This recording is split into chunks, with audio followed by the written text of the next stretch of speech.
is vanity. Nothing is better for a man than he should eat and drink, and that his soul should enjoy good in his labor. This also, I saw, was from the hand of God. For who can eat, or who can have enjoyment more than I? For God gives wisdom and knowledge and joy to a man who is good in his sight. But to the sinner he gives the work of gathering and collecting, that he may give to him who is good before God. This also is vanity, and grasping for the wind. Chapter 3.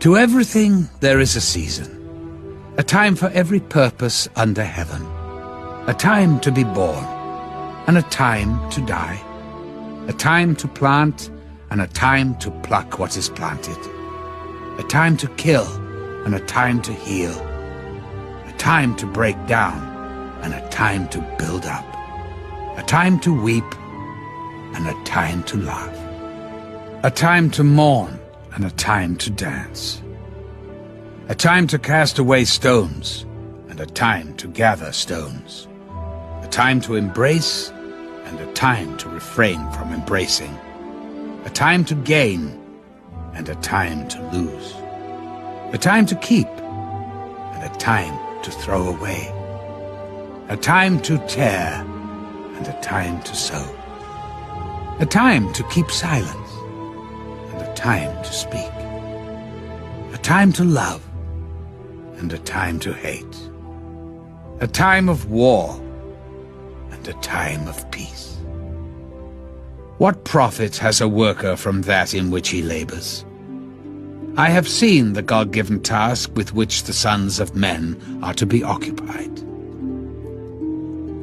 He has made everything beautiful in his time. Also, he has put eternity in their hearts, except that no one can find out the work that God does from beginning to end. I know that nothing is better for them than to rejoice and to do good in their lives, and also that every man should eat and drink and enjoy the good of all his labor. It is the gift of God. I know that whatever God does, it shall be forever. Nothing can be added to it, and nothing taken from it. God does it, that men should fear before him. That which is has already been, and what is to be has already been. And God requires an account of what is past.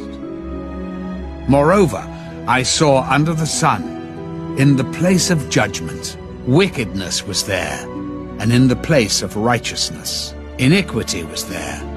I said in my heart, God shall judge the righteous and the wicked, for there is a time there for every purpose and for every work. I said in my heart, concerning the condition of the sons of men, God tests them, that they may see that they themselves are like animals. For what happens to the sons of men also happens to animals. One thing befalls them, as one dies, so dies the other. Surely they all have one breath. Man has no advantage over animals, for all is vanity. All go to one place. All are from the dust, and all return to dust. Who knows the spirit of the sons of men, which goes upward, and the spirit of the animal, which goes down to the earth? So I perceived that nothing is better than that a man should rejoice in his own works, for that is his heritage. For who can bring him to see what will happen after him?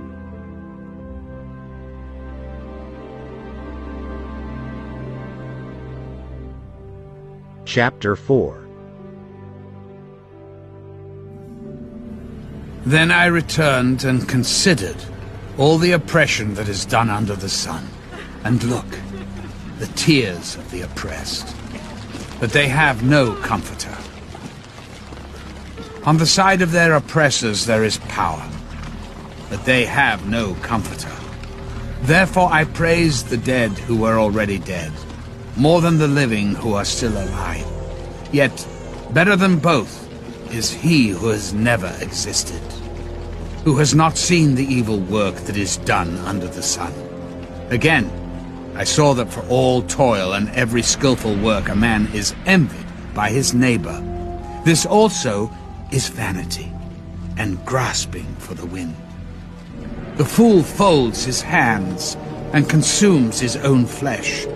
Better a handful with quietness than both hands full, together with toil and grasping for the wind. Then I returned, and I saw vanity under the sun. There is one alone, without companion. He has neither son nor brother, yet there is no end to all his labors. Nor is his eye satisfied with riches. But he never asks, for whom do I toil and deprive myself of good? This also is vanity, and a grave misfortune. Two are better than one, because they have a good reward for their labor. For if they fall, one will lift up his companion, but woe to him who is alone when he falls, for he has no one to help him up. Again, if two lie down together, they will keep warm. But how can one be warm alone? Though one may be overpowered by another, two can withstand him, and a threefold cord is not quickly broken. Better a poor and wise youth than an old and foolish king who will be admonished no more. For he comes out of prison to be king, although he was born poor in his kingdom.